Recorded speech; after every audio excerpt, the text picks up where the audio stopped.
So NASA, now they think you're stupid, and that's it. Whether you like it or not, they do. And I'm going to explain why. Now, they say they went to the moon 6 times. However, they erased the tapes, lost the blueprints, and then didn't go back for 54 years. Now they've spent $93 billion of your money on a program that still can't land on the moon. Yesterday, they launched 4 astronauts towards the moon just to fly past it and come home. Not land on it, to fly past. 93 billion, and they can't even touch down. So let's start with why the moon landing even happened in the first place. Because it had absolutely nothing to do with science. Nothing. It was a stunt, basically. So in 1961, America's getting embarrassed. The Soviets just put a man in space before them. Kennedy's just botched an invasion of Cuba that the whole world laughed at. My man's desperate at this time. His back's against the wall. So what does he do? He stands up in front of Congress and says, America's going to put a man on the moon before the decade's out. Now, this was not because he cares about the moon. Of course not. It was because the whole planet was laughing at America. And he needs them to stop. So $25 billion, that's what they spent. And that's in 1960s money. If you adjust it for today, you're looking at over 200 billion. They had 400,000 people working on it. And apparently 8 years later, they finally did it. First try, no disasters, no one died, nothing went wrong. This was all in a decade when rockets were literally blowing up on the launch pad every other week. And the computer that supposedly got them there had 4 kilobytes of RAM. Now, if you're not technical and you don't understand that, I'll let you know your microwave, your actual microwave in your kitchen has more power than the machine that allegedly navigated 240,000 miles of space, landed on the surface with 1/6 gravity and brought everyone back alive. 6 times, without a single failure on the surface. Then they just stopped and never went back again. Who's buying that? I'm not an idiot. Sorry. Now, here's where you've also got to use your brain. So think about who's telling you this story. This is the same government, the exact same government that was sending kids to die in Vietnam while lying to the public about the whole war. The Pentagon Papers proved it. Exposed. Exposed that they knew they couldn't win the war, but they sent people anyway. The same government that was running MK Ultra, kidnapping its own citizens and pumping them full of LSD in secret experiments. Now, I'm going to do a video on MK Ultra after, but that's not me being dramatic. That's congressional record. That actually happened. Watergate, the president of the United States caught covering up crimes and forced to resign. This all came out in the 70s, right after the moon landings. So you've got a government that's been proven fully to lie about wars, drugs its own people, and cover up presidential crimes, and you're supposed to just trust him about the moon. Really?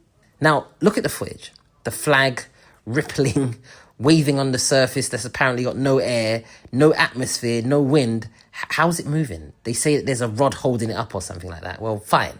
But why does it move differently in different clips? No stars in the photograph. Big man, you're on the moon. There's no light pollution. There's no clouds, no atmosphere. You've got the clearest view of space you could ever get. And man can't see one star in a single photo. Then the Van Allen belts. Now, that's a massive band of radiation that wrap around the Earth. To get to the moon, you have to go straight through them. NASA's own data say they extend thousands of miles. Their own astronauts said in 2017 that they were still trying to figure out how to get through them safely. Still trying. 2017, But in 1969, apparently it was fine. 12 men went through there, not one of them got radiation sickness. Foolishness. And it gets worse. Because 1 year before the supposed moon landing, Stanley Kubrick made 2001 A Space Odyssey. So that was a film. The most realistic space film anyone had ever seen. NASA consultants worked on it. The actual space agency helped a Hollywood director make space look convincing. Kubrick had front projection technology that nobody else had figured out. He had the talent. He had the NASA connection.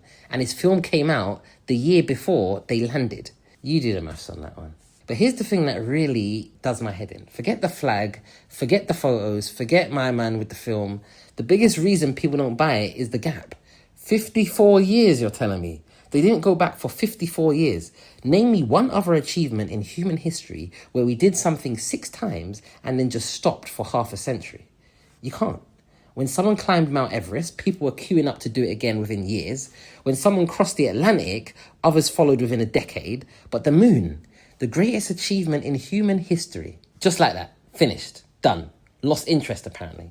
Elon Musk, right now, today, he can land a rocket backwards on a floating barge in the middle of the ocean, but nobody can get back to the moon with all the technology we got now. Seriously. And NASA's own people keep letting it slip.